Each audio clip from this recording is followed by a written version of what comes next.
O'zbekistondan ko'plar so'rashadi-da, Amerikaga qanaqa qilib borsak bo'ladi debdi. Amerika ko'p xil yo'llar bilan borsa bo'ladi. Meksikadan keladi odamlar, boshqa joydan kelishgan, hozir Meksikadan kela olishmayapti adashmasam. Green card yutib kelishadi, turist bo'lib kelib qolib ketishadi, J1 kelib, student viza bilan kelib qolib ketishadi. Lekin главный narsa Amerikaga kelib olish o'zi emas-da. Chunki Amerikaga kelib olib qiynalayotgan odamlar ham juda ham ko'p. Sababi kelib status qiladi-da, lekin oddiy ishda ishlab qolib ketadi. Dostavkada ishlaydi, taksida, Uberda ishlaydi. Ingliz tilini bilmagandan keyin hozir trak ham haydashga ilojisi bo'lmayapti. Shuning uchun men to'g'ri va nima deydi, realniroq yo'lini va maqsadim prosta Amerikaga kelib olish emas. Amerikaga kelishni o'zingizdan so'rab ko'ring. Kelaman Amerikaga, nima qilaman Amerikaga? Ya'ni nima qilmoqchisiz? Prosta pul ishlab qaytib ketmoqchimisiz yoki bu yerda hayotingizni o'zgartirib, ya'ni bu yerda hayotingizni qurmoqchimisiz? Agar bu yerda hayotingizni qurmoqchi bo'lsangiz, siz oldindan shaxmat o'ynaganda qachon 5 ta 6 ta qadam sanash kerak-ku, shu yutish uchun. 5 ta 6 ta mana bu qadam qilaman, keyin bu qadam qilaman, bunaqa qilaman, keyin shax bo'ladi, keyin mat bo'ladi. Ya'ni bir nechta qadam oldinni o'ylasangiz, to'g'ri strategiya qilsangiz, Amerikada juda ham yaxshi narsalarga erishsangiz bo'ladi. Yaxshi muvaffaqiyatlarga erishsangiz bo'ladi, yaxshi hayot qura olasiz. Lekin ana oson yo'lini tanlaydiganlar bor. Yoki mana ertaga ketaversam, qanaqa ketaversam bo'ladi? Ertaga nima qilsam bo'ladi? Ya'ni tez ketishim uchun. Bunaqa tez ketish yo'li odatda tez pul ishlash yo'liga o'xshagan narsa-da. Tez pul ishlayman deb ko'p odamlar pul yo'qotadi. Amerikaga tez kela olaman degan odamlar ko'pincha qiynalishadi kelgandan keyin. Sababi o'sha aytganimdek, qora ishda qolib ketish ehtimoli. Men o'zimni yo'limni aytib bermoqchiman, kelganimni va bu Amerikaga kelib muvaffaqiyatga erishish, o'zbekistonlik kinolar, videolar bor YouTube'da. Kelishganda banklarda ishlashadi, IT kompaniyalarda ishlashadi, boshqa joylarda ishlashadi. Ya'ni katta narsalarga erishadi. O'shalar asosan ikkita yo'l bilan kelishgan. Birinchidan bilim bo'lib turib, ingliz tili bilib bo'lib turib green cardda kelishgan yoki asosan student bo'lib kelishgan. Men student bo'lib kelganman, lekin student bo'lib kelish ham bir nechta yo'llari bor. Til o'rganishga kelishadi yoki nima deydi, tezroq kelish uchun student qanaqadir scholarship olib, o'qishga pul to'layman deb, ishlab, joyda pul topaman deb, ishlab topib, o'qishiga to'lab yashaydiganlar bor-da. U misol uchun qiyinroq yo'li, yo'q ham yaxshi yo'l.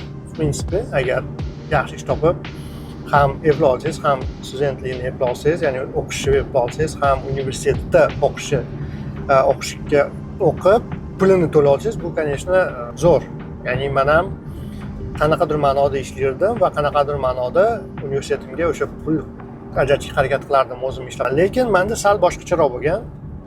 Men Amerikaga juda ham ko'p harakat qilganman, ko'pincha o'xshamagan. Bir necha marta harakat qilganman. Hayotimda eng birinchi harakat qilganim bu maktab vaqtida Access programmasi bo'lardi, hozir Flex menimcha. Student maktabda o'qiyotganingizda 9-10-11-sinfda topshirsangiz bo'ladi adashmasam. Hozir o'zgargan bo'lishi mumkin, 9-10 bo'lgan bo'lishi mumkin. Va maktab obmen programmasi orqali bir yilga o'qishga kelib ketsa bo'ladi. O'shanda harakat qilganimda o'ta olmaganman, necha marta harakat qilganman va kela olmaganman. Keyingi marta o'sha universitetga kiradigan payt men bakalavrga o'qishga ketganman. Bakalavrga O'zbekistonning o'zida o'qiganman. Magistraturaga o'qishga ketaman deganman. Lekin magistraturaga o'qishga ketaman deganimda nimagadir ham Amerikada yaxshi возможность bo'lmagan ketishga va shunaqangi bo'lib qolganki, men Koreyaga qiziqib qolganman va Koreyaga o'qishga ketganman. Xo'p, bu narsa nima menga yordam bergan? Hozir buni O'zbekistonning o'zida ham qilsanglar bo'ladi. U paytda Koreyada o'qib kelish, Koreyadagi universitetda ingliz tilida o'qiganim uchun menga TOEFL, IELTS topshirishim kerak bo'lmagan. Ya'ni o'shani o'zi bilan ham men Amerikaga o'qishga kirsam bo'lardi. O'zbekistonda ham misol uchun Amerika Webster universiteti bor, yana qanaqadir ham ingliz tilida Westminsterlar bor, boshqa universitetlar bor. Ingliz tilida o'qiysizda, keyin uni bitirganingizdan keyin IELTS, TOEFL topshirishingiz shart emas. Amerikaga o'qishga ketishingiz mumkin, lekin yaxshi scholarship ola olmaysiz. Yaxshi scholarship olish uchun IELTS, TOEFL'ni, magistratura bo'lsa GRE'sini, GMAT'ini topshirishingiz kerak, ya'ni bu qanaqadir testlar topshirishingiz kerak. Bu qiyinroq yo'l. Ikkinchi yo'l bu o'sha universitetlarni bitirib, kichkina miqdorda scholarship olib, universitetga o'qishga jo'natayotgan anaqalar organizatsiyalar Amerikada ham bor, O'zbekistonda ham bor. Qanaqadir scholarship olib berishyapti, 90% scholarship yetdi, lekin 15 ming, 20 ming yiliga to'laydigan bo'ladi. O'qishga baribir katta scholarship berdi deydi. O'qish qimmat qilib qo'yganda, o'qish narxi baribir to'lash kerak bo'ladi o'sha narx. Bu variant ham misol uchun yomon emas. Agar ota-onangiz pul bera olsa yoki o'zingiz pulingiz bo'lsa, o'qiyman deb kela olsangiz, o'sha 1 yil yoki 2 yil magistratura bo'lsa, eng yaxshisi magistratura, конечно, chunki 2 yilda qutulasizda, yoki ishlasangiz bo'ladi. O'qiyman desangiz, meni maslahatim o'sha GRE, GMAT'ini, TOEFL'ini, IELTS'ini topshirib, zo'r universitetdan, ya'ni top 100 talik, top 150 talik hatto universitetlardan o'zingiz bilimingiz bilan kirish. Ya'ni dokumentlaringizni topshirasiz, testlaringizni topshirasiz va o'qishga kirasiz va katta scholarship olsangiz bo'ladi. Menda katta scholarship ola olmaganman, 40% scholarship olganman, 60% to'lashim kerak bo'lgan, как раз o'sha $10 ming, $9 ming yiliga to'layapman. Anaqasiga to'layapman. Bitta semestrga. Nimasi qiziq bo'lganki, men o'sha payt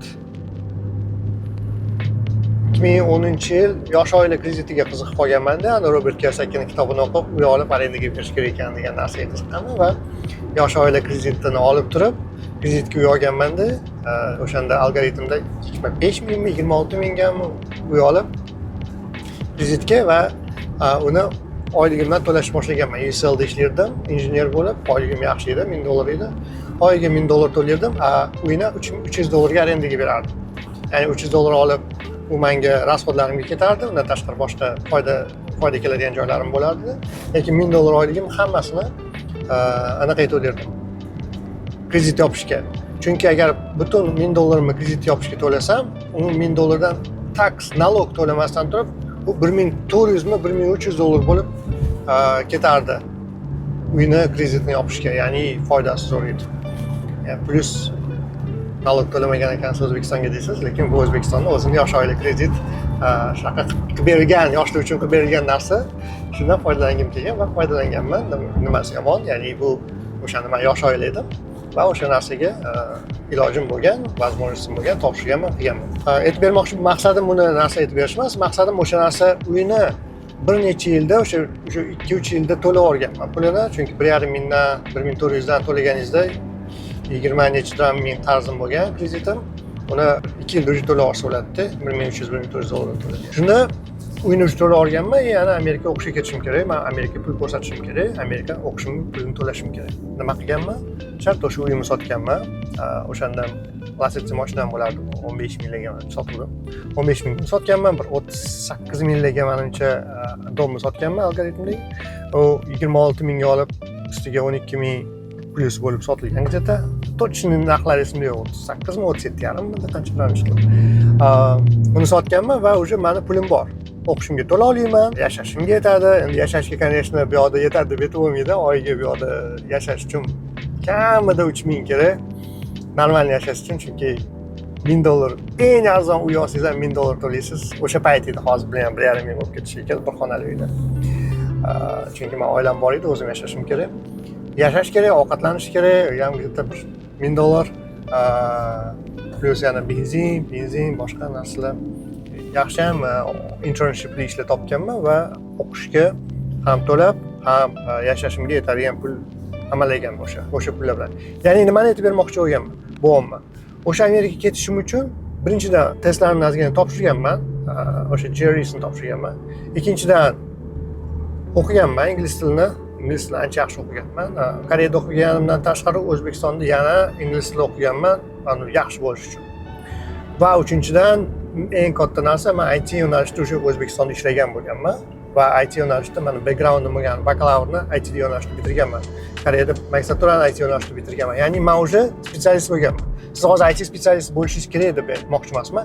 Siz qanaqadir yaxshi yo'nalishda spetsialist bo'lishingiz kerak.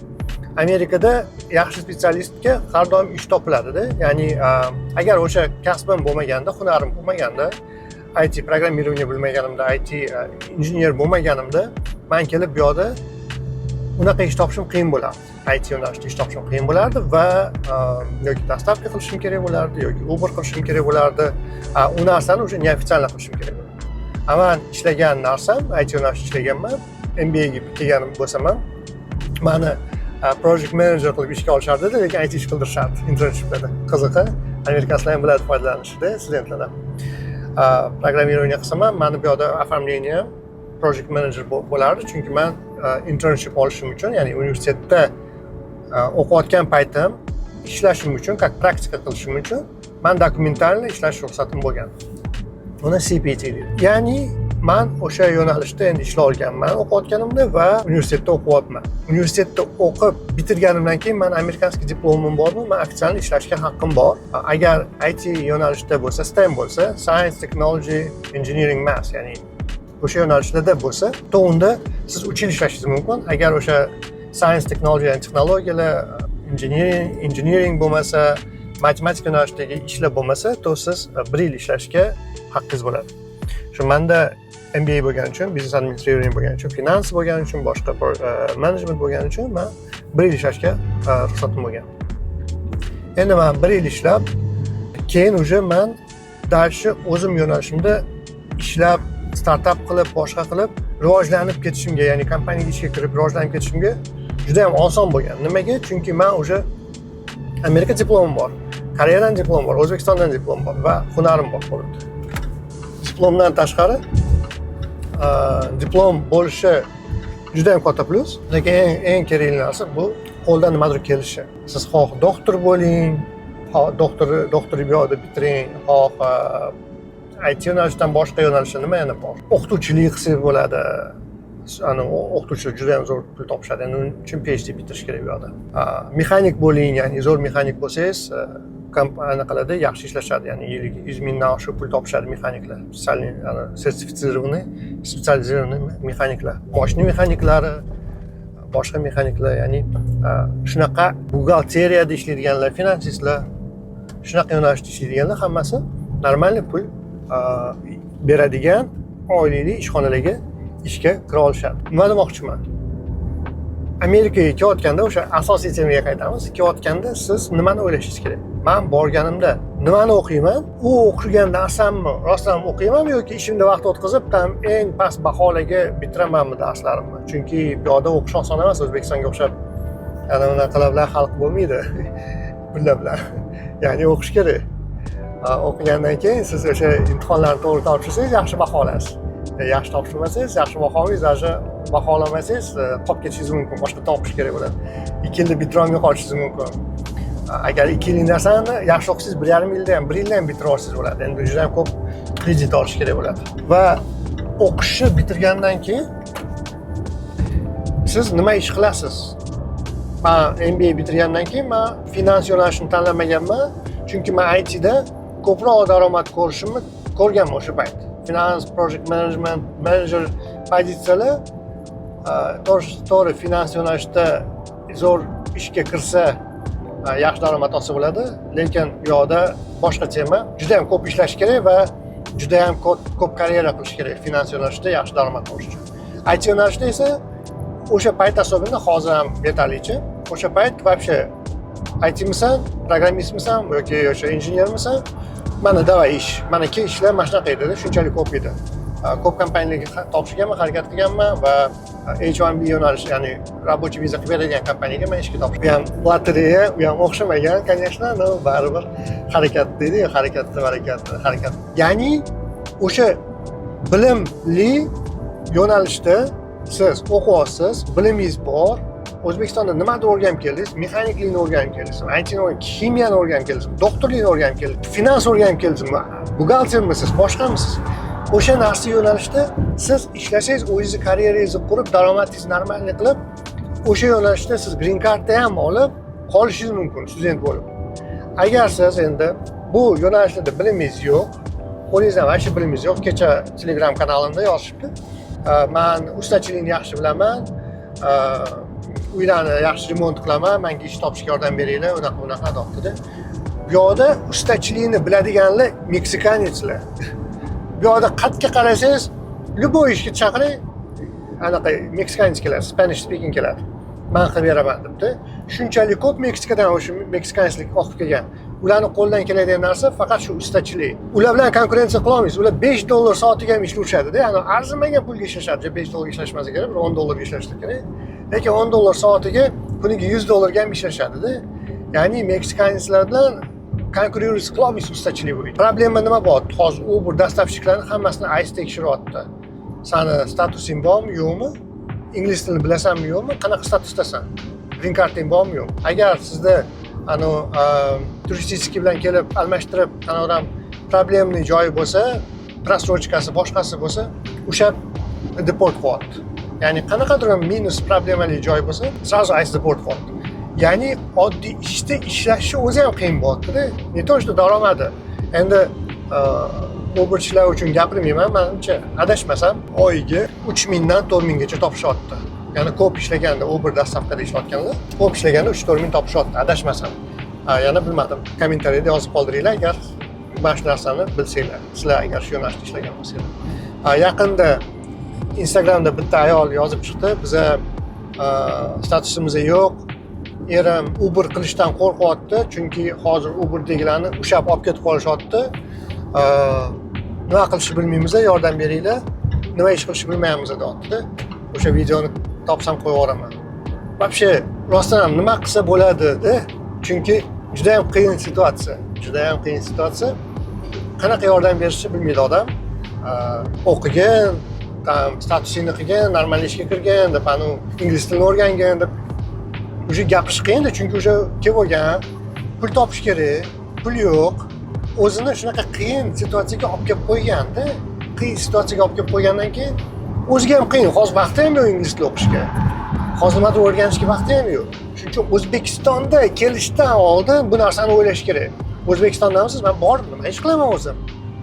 Qanaqa pul topaman? Men u yoqda borib dastavka qilib beramanmi yo taksi bo'lamanmi? Agar taksi bo'lib 3-4 ming ishlab ICE o'sha kuncha pulimni jo'natib olib, 10-15 ming O'zbekistonga jo'natib olib, o'shamdan kelib olib, hata 15 ming bilan yuraman desiz, mayli. U qanaqadir o'sha strategiyangiz bo'ladi-da. Lekin Amerikada men borib yiliga 100 ming, 200 ming, 300 ming ishlayman. Muvaffaqiyatli bo'laman, o'zim hayotimni o'shda quraman, oilamni o'shga olib ketaman desiz, даже green card yutgan bo'lsangiz ham hunar o'rganib keling. O'zbekistondan kelganlarni eng katta qismi trak haydashadi. Sababi ish topish oson emas agar hunar bilan ingliz tili bo'lmasa. Trak haydaydiganlar agar meni ko'rayotgan bo'lsa, o'zinglarning kommentda fikringizni qoldiringlar, nimaga siz trak haydaysiz. To'g'ri, daromadi yaxshi. Misol uchun 8 ming, 10 ming oyiga topadi trak haydovchilar. Lekin 8 ming, 10 ming topish oson emas, trak haydabdi. Uni ham trak haydovchilar aytishadi. Qanaqa oson emasligini. Ya'ni Konstanda ham ashlasi bor. Farzandimni qaytib kelib ko'rsam, meni tanimadi degan. Ya'ni juda ham ko'p vaqt ular yo'lda bo'lishadi-da. Oilasidan uzoqda bo'lishadi. Juda ham ko'p vaqt haydash kerak mashinani, odam charchatadi. Mana shu yo'nalish agar mana shu oldindan men trak haydayman deb kelayotgan bo'lsangiz, u sizni planingiz shu bo'lsa, значит trak haydashga keling rostdan. Bo'ldi, ozgina ingliz tilini o'rganing. Hozir chunki ingliz tilisiz ham trak haydab bo'lmayapti. Green card yutdingizmi? Green cardingiz bilan kelib trak hayda olasizda. Anaqa yoza olasiz, CDL yoza olasiz. CDL bu o'sha специальный prava, trak haydaydigan prava, O'zbekiston oddiy prava bor, keyin mototsiklistlarning pravasi bor, keyin katta furalarni, zillarni haydaydigan prava bor.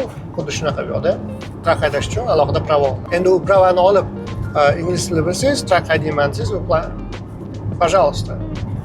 Trak haydovchilar statistika bo'yicha 5 yildan 10 yildan u yoqqa o'sha o'tadiganlar juda ham kam. Chunki qiyin kasb. Endi maqsadim mana shu vlogdan o'zimni aytmayman o'qidim. O'shanda o'qishga kelganimni endi aytib berdim, qanaqa qilib o'qishga to'laganimni. O'zbekistonda pulingiz bo'lmasa, O'zbekistonda pul ishlashi, normal pul ishlashi yo'lini topishingiz kerak-chi. O'shanda bu yoqda o'sha pul ishlash yo'lini topa olasizda. Ya'ni O'zbekistonda IT ga gapiraman, chunki o'zi ITshnik bo'lganim uchun oson yo'lni bilaman-da. Bootcampga borib 3 oy, 5 oylik kurslar bor. Kursga borasiz. Bootcampda zo'r programmirovni o'rganasizda, IT kompaniyaga ishga kirib 2 yil ishlang, siz zo'r programmist bo'lasiz. Amerikaga kelsangiz, green cardingiz bo'lsa, 100 ming kamida yiliga topadigan ishga kirasiz. Bo'lmasa boshlanishiga, bo'lmasa keyin 150-200 ga ham ko'tariladi. Agar zo'r programmist bo'lsangiz, yiliga 200 ming spokойно topasiz Amerikada. Agar zo'r programmist bo'lsangiz. ya'ni o'zingizni yo'nalishingiz bo'yicha professional bo'lsangiz. O'zbekistonda o'sha narsani qilib turib, pul ishlab turib, o'sha yo'nalishda, pul ishlaydigan yo'nalishda pul ishlab turib, ingliz tilini o'rganing. Yaxshi universitetga kirish uchun kerakli narsasini o'rganing. GMAT nima, GRE nima o'rganingda, yo magistraturasiga, bakalavrga kiringda, kelib o'sha o'qishni bitiring. Ya'ni o'sha o'qishni bitirsangiz, green card yutmagan bo'lsangiz, men green cardni 8 yil, 10 yil o'ynaganman, yutolmaganman. Endi kimdir yutadi, kimdir yutmaydi. Realni yo'li bu o'zini kuchi bilan, o'zini harakati bilan kelish, bu realni yo'li. Green card o'ynash bu lotereya, 1000 ta odam, nechidir 1000 ta odam bittasi yutadi. Balki yutib qolasiz, o'ynab yurishga maslahat beraman, kelmoqchi bo'lsangiz agar. Endi o'sha yo'nalishda ishlab, O'zbekistonda pul yig'ib, o'qishingiz yetarlicha pul yig'ib, ko'rsatib, anaqaga kirganingizda, viza olishga kirganingizda ingliz tilini o'rganganmisiz, tap gapiryapsiz. Mana buncha pulim bor, men bu yo'nalishda o'qimoqchiman, IT yo'nalishida o'qimoqchiman yoki finans yo'nalishida o'qimoqchiman, biznes yo'nalishida o'qimoqchiman. Chunki mana shu yo'nalishda men menejer bo'lmoqchiman yoki mana shuncha yo'nalishda men zo'r injener bo'lmoqchiman, Google'da ishlamoqchiman yoki katta kompaniyada ishlab qo'ymoqchiman hayotimda. Bo'ldi, sizga viza beradi, chunki siz qiladigan ishingizni qilgansiz, ya'ni testlarni topshirgansiz, yaxshi universitetga o'qishga kirgansiz va sizga konkretniy maqsadingiz bor. Sizga viza berish ehtimoli juda ham baland. Agar kirib turib siz men til o'rganishga ketyapman desangiz, katta ehtimoli bilan tilni mana shu ham o'rgansam bo'ladi, ana O'zbekistonda ham kurslar ko'p deyish mumkin. Unda viza olish qiyinroq. Agar o'sha narsani nima deydi, uzoq yo'lli strategiyani qilsangiz, mana uzoq yo'lli strategiya uzoq yo'lga, yilga sizga foyda beradi. O'sha O'zbekistonda o'rgangan kasbingiz bu yoqda kelib ishlashingizga yordam beradi. Bu yoqda kelib green card olishingizga yordam beradi. Bu yoqda kelib yaxshi daromad olib, siz oilangizni olib kelib yaxshi hayot qurishingizga yordam beradi.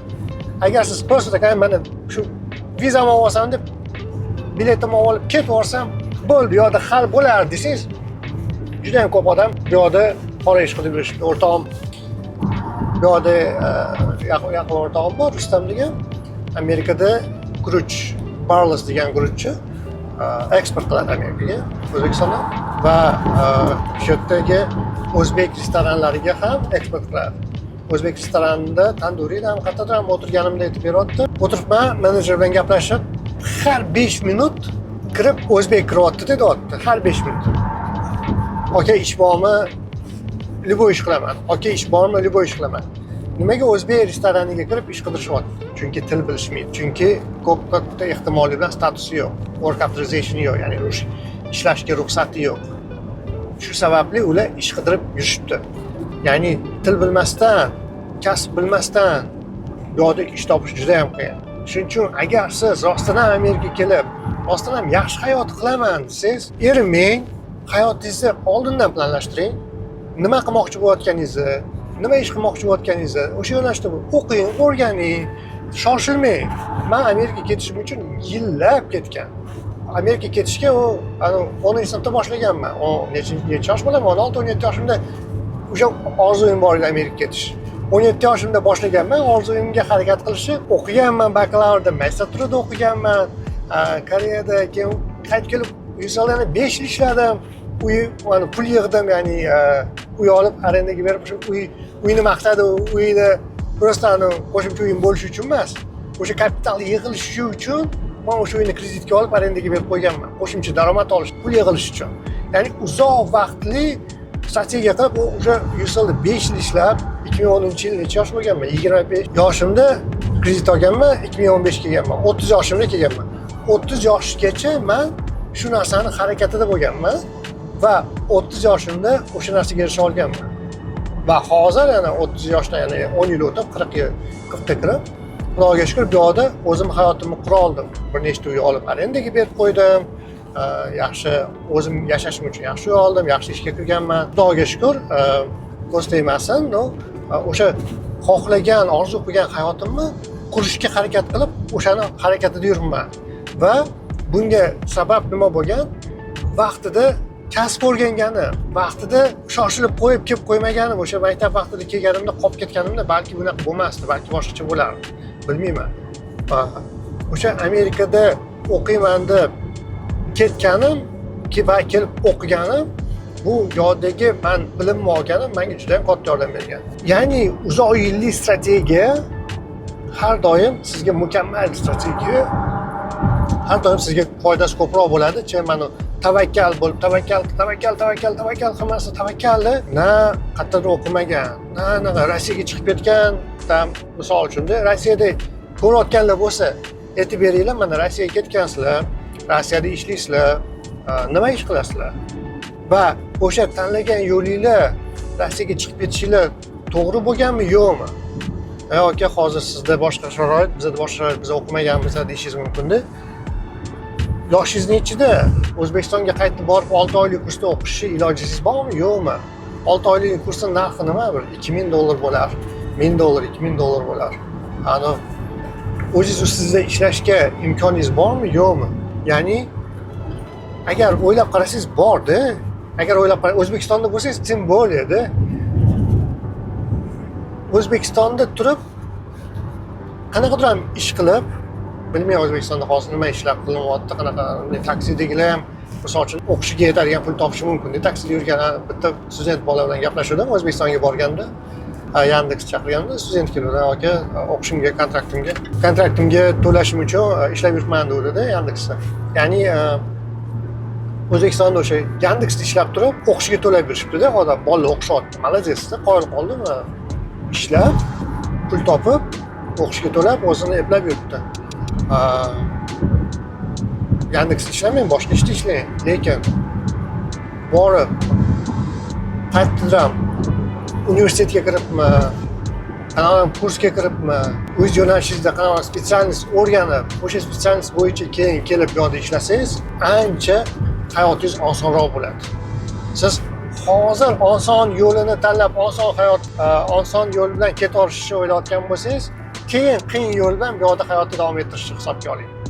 Menimcha o'sha shunaqa gap bo'lyaptiki, u yo'lda qiynalib, o'qib, o'rganib, kasb egasi bo'lsangiz, bu yoqqa kelib osonroq hayot kechirasiz. Даже hozir IT yo'nalishida, mana o'zim yo'nalishimda bir ikkita intervyu qilib ko'rdim. Oson bo'lmadi, bir oymi, 2 oy ketdi, prosta qaysidir intervyuga o'tib, mana senga offer beramiz darajasigacha yetib borguncha. Men o'zim test qilib turaman-da, prosta radio interes qildim. Qanchalik men ishxonalarga kirib, offer ola olaman, qanchalik men hozir agar mabodo ishimdan ketib qolsam, yangi ishxonamga kirishimga qancha vaqt ketadi. O'zim yo'nalishim bo'yicha где-то 2 oycha vaqt ketdi. Endi men unaqa постоянно topshirib bunaqa qilmadim, aktivni bo'lmadi, kamida 1 oy vaqt ketadi-da. Prosta IT yo'nalishida yaxshi ish topish uchun. Bo'lmasa 2 oy vaqt. O'shani hisobga olishingiz kerak. Zo'r specialist bo'lsangiz, o'sha 2 oyda ishga kirasiz. Agar zo'r specialist bo'lmasangiz, qanaqadir specialistda bilimingiz bo'lmasa, ish topishingiz juda ham qiyin bo'ladi. Agar shu narsani поддержка shu to'g'ri deydiganlar komment yozib qoldiringlar. Qanaqa qilib ish topasizlar va qanaqa qilib Amerikada ish topish osonmi, qiyinmi? Nima bo'lyapti? Qiyin tomon nima bo'lyapti? Oson tomon nima bo'lyapti? Menimcha hozir Amerikada men bu ishchilari nelegallarni, asosan Meksikadan kelib ish qilib yurganlarni juda ham ko'pini ushlab deport qilyapti. Mening bilishimcha shunaqa. Ya'ni deportatsiya qilish ehtimoli juda ham baland va ishni o'zini, normal ishni o'zini topish ham oson emas. Hozir ekonomika ham juda unaqa yaxshi sharoitda emas. Federal Reserve protsentni stavkani tushirib boryapti, sababi ishlarning miqdori juda ham kamayib ketyapti. Ekonomik situatsiyaga, ekonomik sostoyaniyaga bog'liq holda. Men shu narsani aytmoqchi bo'ldim, ya'ni sizga agar meni fikrim qiziq bo'lsa, mana shunaqa vlog ko'rinishidagi gaplarim qiziq bo'lsa, kommentariyada yozib qoldiring, subscribe qiling, yaqinlar bilan bo'lishing. Mana shu yo'nalishda ketaman deyotganlarga yoki ketmoqchi bo'layotganlarga yoki Amerikaga kelib ish topolmayotganlarga jo'nating va qaysi temada gapirishimni keyingi videolarda qaysi temada gapirsam foydali bo'ladi. O'sha narsani kommentariyada yozib qoldiring, balki o'sha temani men ochib beraman. Investitsiya temasini ochib berishga harakat qilaman. Keyingi safarlarga bir o'tirib uni planlashtirib to'g'ri yozmasam, ya'ni men bunaqa vlog ko'rinishida oddiy qilib gapirib bersam, jana qiziq bo'lmaydi deb o'ylayapman. Shuning uchun investitsiya temasini alohida o'tirib qanaqa aksiyalar olish kerak, aksiyalar olish kerak emasmi, yo'qmi, ETFlar nima, investitsiya, fond bozoriga investitsiya qanaqa, ko'chmas mulkka investitsiya qanaqa, ko'chmas mulk haqida video qilganman. Agar YouTube kanalimga o'tib qarasanglar, ko'chmas mulk haqidagi videoyim bor.